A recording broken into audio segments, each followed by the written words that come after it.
All right, welcome everyone to episode 3 of Chief Martech TV. Very excited here for my guest today, Liam O'Connor, who's a principal at Lenati, leading marketing and sales consultancy. Liam and his team and I have I've had the pleasure of collaborating with them over the past few months on a project, interviewing a number, it was like 9, these leading marketing executives at a variety of different companies, different sizes, different industries, really approaching them with the hard questions of how do you manage marketing technology inside your organization? And with relatively in-depth interviews with each of them, was able to tease out, I think, first of all, a number of like novel solutions that individual, participants there, they've sort of figured out and it works for them and their org. But also, some fascinating commonalities across them where you start to see some patterns and say, okay, maybe we are inching towards best practice and how marketers think about this. So first and foremost, if you want to get a copy of this report, bring up a URL here. There we are, Lenati.com, Martech strategy. And I thought, Liam, to kick off here, I'd almost like to step back from the report. I wrote about this on the blog earlier this week. I was just so fascinated in listening to these marketing executives have these just incredibly nuanced discussions around technology management and sort of the technology strategy they were implementing within marketing.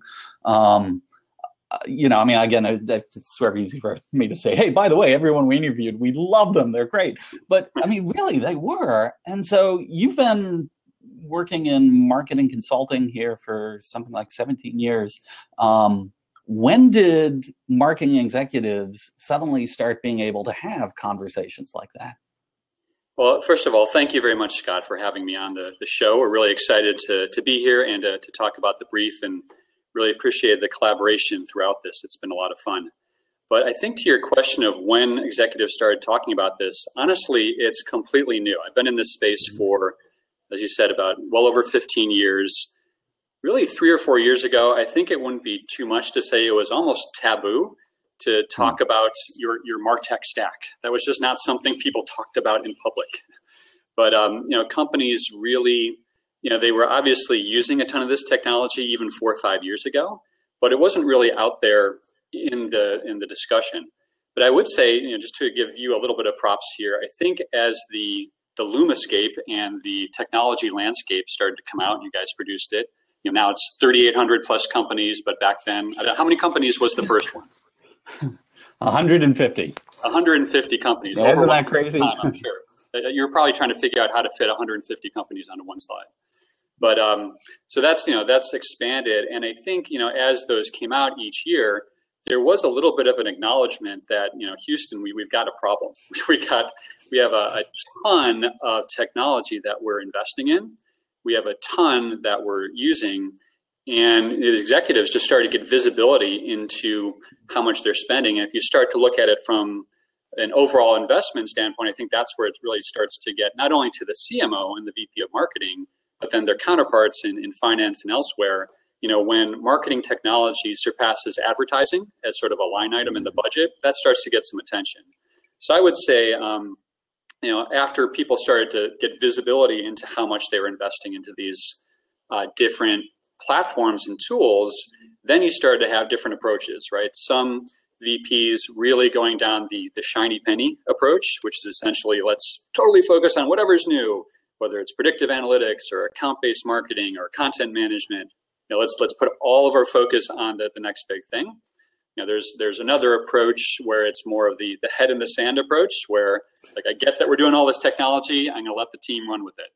Honestly, those are obviously extremes, but I think the more thoughtful approach that we've seen and really came out from these interviews is, first of all, being very customer strategy first and just overall business strategy first approach, being really intentional. But at the end of the day, I think the 4 big themes that we hit on in the paper are really what some of these more forward-looking executives are doing. They're figuring out which Martech bets to make. Mm-hmm. They're thinking about then how do they get more out of what they've already invested in, right? And a lot of that comes down to driving change management and utilization of the big investments you've already made. They're thinking about their team, right? Like how to get the right people on board, how to nurture that talent, what to do in-house versus what to outsource. And then finally, really just staying ahead of what's next. Because I think, as we've talked about, the only constant here for marketing going forward is change. So at the end of the day, it becomes about staying in front of that. Well, let's dive into some of that, actually. And I brought up a slide here on, I think one of the things that, again, is the most fascinating to me is this change of the organic makeup of the marketing department. Just the range of talents and responsibilities and capabilities we're seeing here.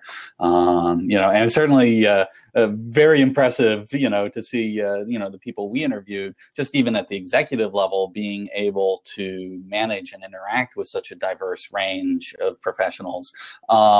But I guess let's maybe dive into this based on, the conversations that we had. What were some of your takeaways of how do marketing executives think about bringing the necessary talents to be really effective at marketing technology into their organization?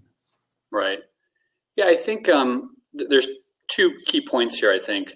The first one is just to reflect on who we talk to. Obviously, we talk to 9 or 10 executives, so it's a small sample, but I think what's interesting to me is we talk to a pretty broad range across B2B versus B2C. So on the B2C side, you've got companies like Hilton, and you've got technology companies with a big B2C component like Microsoft and Adobe and others. So both B2B and B2C, but then also just in terms of the size and scale of these companies. You've got huge multi-billion-dollar enterprises all the way down to very nimble, high-growth SaaS startups. So what was interesting about your question in terms of how they're thinking about, what sort of skills to bring on is it was very consistent across all of those interviewees. And the second big point there is it's sort of this pendulum, right? So over the past couple of years, there's been, I think, at least one article about the modern marketer and sort of what this new skill set looks like, right? It's it's all about the basically you can almost use it as a proxy for the millennial, right? It's sort of the born on the web. It's the digital native. It's very tech savvy and very analytical. That's a big piece of it. But people who've grown up using a lot of these tools and platforms, and then related to that, it's also this notion of, which I thought was interesting, almost more important than the technical expertise is that growth mindset. So people who are they're not only willing to adapt to change, they actually thrive on change. And they really are looking for, they've got that test and measure mindset, again, an analytical approach, they constantly want to learn new things. So it's sort of that approach to marketing. So I think that's something that's been pretty well documented. The other side of the pendulum, though, is what was interesting, talking to some of the CMOs and the VPs of marketing. They actually were seeing a great influx of talent on that end, but they were a little bit concerned that just some of the fundamentals in terms of core marketing strategy. And again, these are really bright people coming into the organization, but just the basics around targeting, messaging, value proposition, et cetera. Just some of those 4P fundamental marketing pieces were not always there. And I think the other big one that was, I thought, pretty interesting, especially from the folks we talked to at Adobe and Hilton, was just the talent around storytelling, which sounds kind of corny almost, but you think about being able to pull all these great technology tools together, but then actually do it in a way that tells a compelling story. I think that's sort of one of those. It's tricky to get that. We call that the marketing unicorn. It's really tricky to get all those different skill sets in one person. So it really becomes about how do you get those skill sets and then set up a team in a dynamic way where you're doing a lot of constant learning and constant knowledge transfer. Yeah. And as an aside here, by the way, I just want to, shout out for Adobe for participating in this, because nothing is more fascinating than having one of the giants of the marketing technology world, open a bit of the kimono and say, and this is how we actually think about running it inside our organization. That was incredibly educational. And I know that filtered into some of the, we had to anonymize findings here and whatnot, but there's some really great lessons that came out of that. So as you're bringing in these different, and definitely I agree with you. I mean, the finding here, and I've been hearing this in a lot of different contexts, that the technology, the data, the ability to act in an agile fashion, this is all wonderful. It's great. But if it isn't being applied in the context of some sort of strategy, some sort of story, some sort of, as you say, the fundamentals of marketing, it's kind of sound and fury signifying nothing. So I think it is actually really great to have that reemphasized. But still, when you say, okay, well, these aren't just individual unicorns who just magically do all of this for you. And you're talking now about balancing different strengths among multiple people. And any thoughts you want to share from the interviews as to how are these executives thinking about getting these teams to work? Is it what's different about that collaboration than, say, the classic organization of marketing 5 years ago?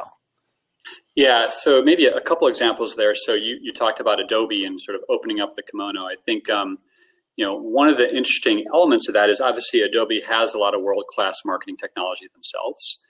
They are, though, using for point solutions to complement their core stack. They do use external solutions, and I think a big piece of how they approach that is starting to think about how do we get a lot more out of what we already have. Mm-hmm. So. And it's not just, sort of utilizing existing features and functionality. That's important, of course, but it's really thinking a little bit creatively and doing a lot of experimentation around, if we're using this as a content management platform, how could we also use it to manage our partner community, as an example? Mm-hmm. Just really thinking of different use cases for existing platforms and technology. So I thought that was pretty interesting.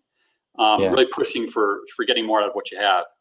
And then, another example was with one of the smaller high-growth SaaS companies, VM Turbo, who is essentially a really high-growth new category of virtualization. They were looking at how to drive accountability in the team.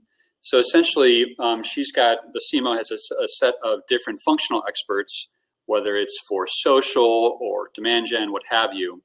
But in addition to being an actual functional expert in that area and then working cross-functionally with the rest of the team, they also own all the technology in that category. Mm-hmm. So they are personally responsible, and they don't use a bunch of outside vendors to do it. They're personally responsible for understanding their category, understanding how it connects to all the other categories, investigating the technology, staying in front of it, and frankly, every week kind of coming back with what's new and what's next, and essentially becoming the subject matter expert, not only in the functional area, but on the underlying technology. And I think that, to me, is something that's different, whereas before that was, the vendors came in and kind of told you all that, where, now it's really within the teams, there's an expectation and even an accountability for understanding the technology.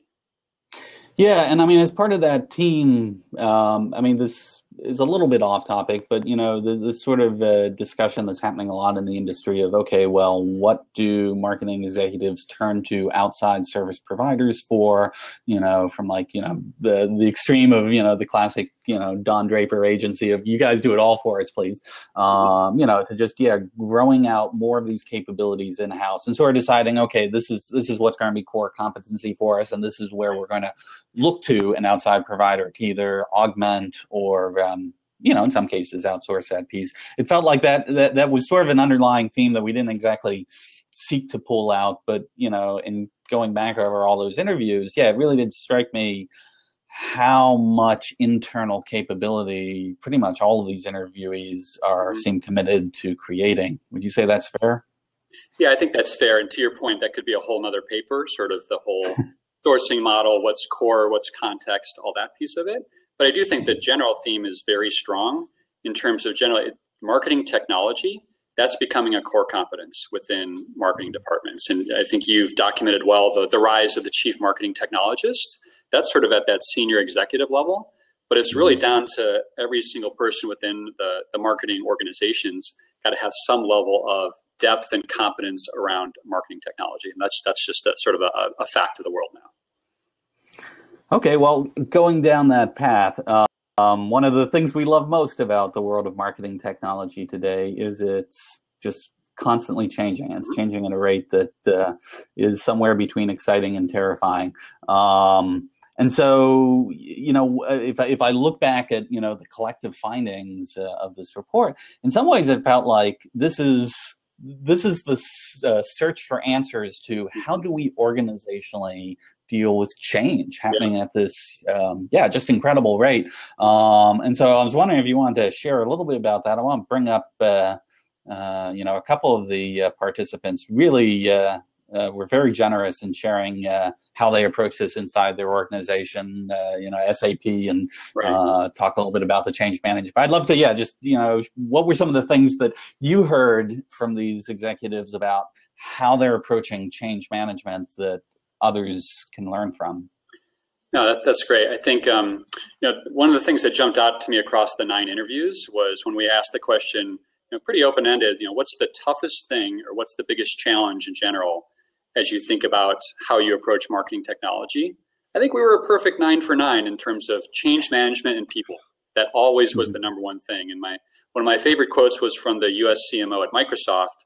Basically, they were talking about a specific implementation they did, but basically selecting the technology was easy.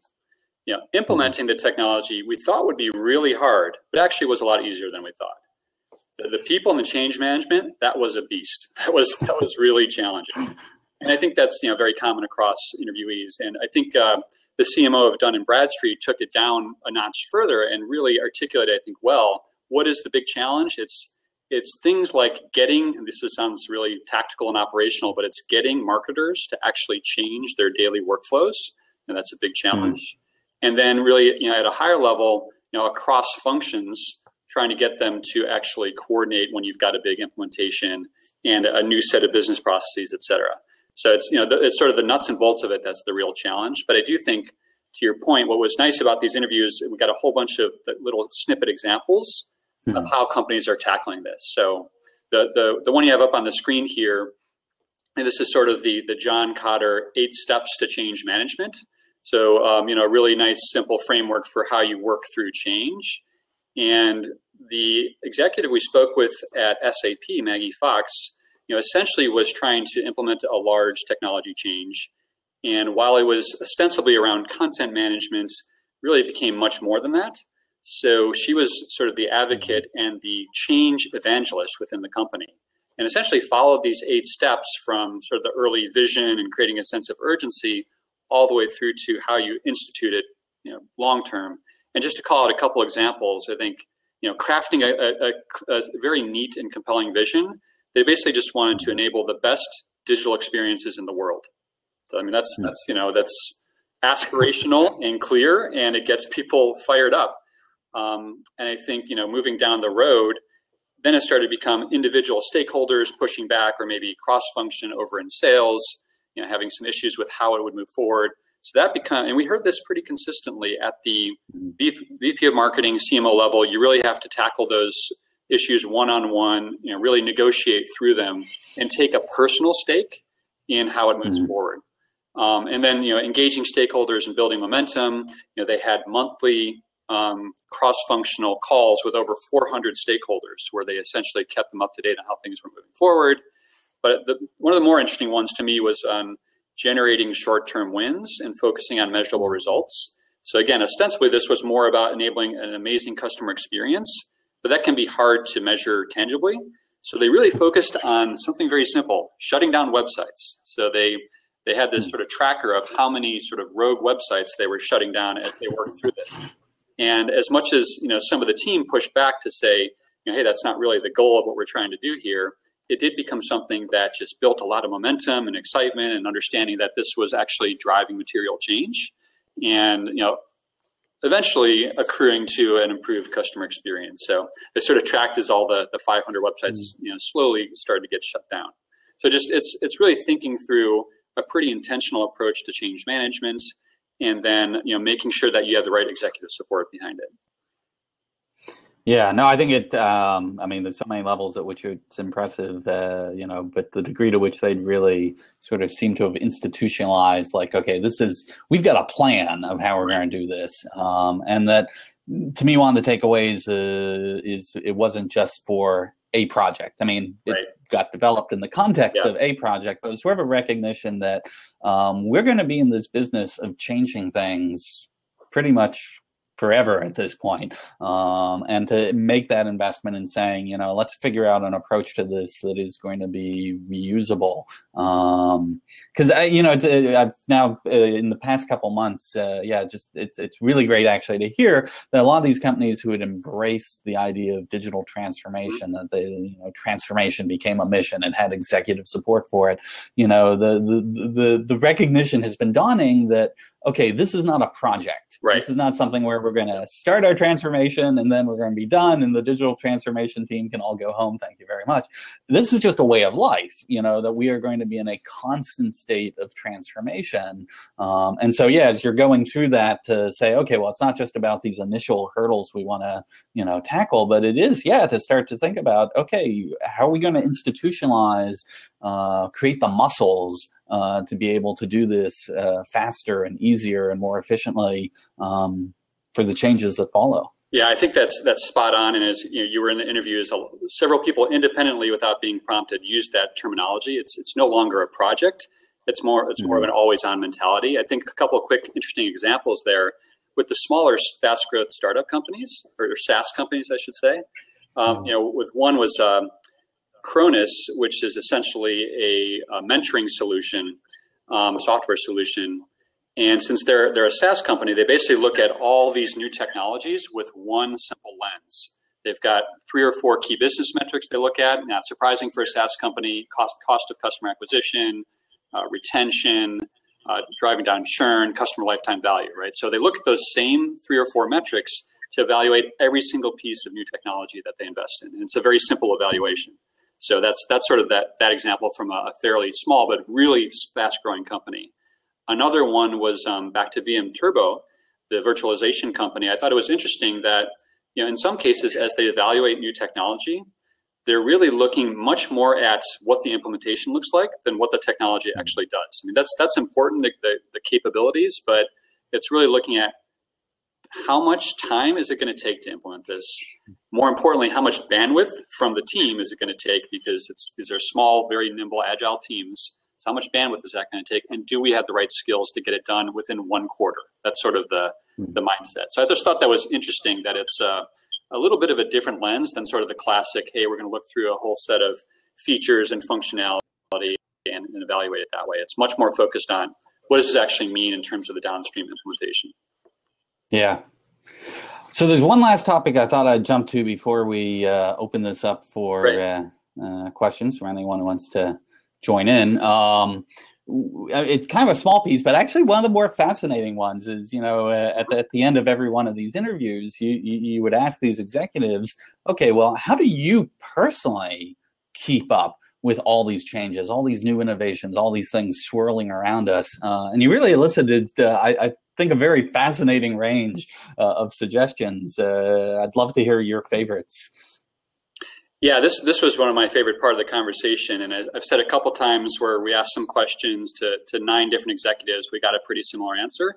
This is one of those ones where we asked it to 9 executives and got completely divergent answers, which is great.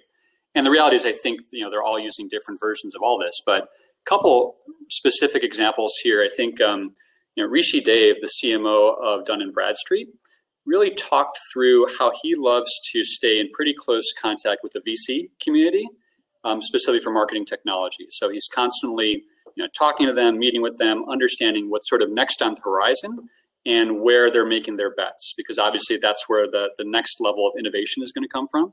So, he talked about, as much as he wants to use core standard market leading platforms for some of the bigger areas, there's that 10 or 20% where he really wants to drive innovation. And I think that's where being able to get early in a product roadmap for a new startup, you can have a lot more influence on it than you could maybe for a larger vendor. So really, plugging in with the VC community was one. I think a couple others to highlight, again, back to Cronus, the mentoring company, Steve O'Brien, their VP of marketing. They do what a lot of marketing organizations do. They go to all the big conferences. Of course, Chief Martech conference. They go, to the big vendor conferences, whether it's, full shout out, but whether it's Marketo or Salesforce or what have you.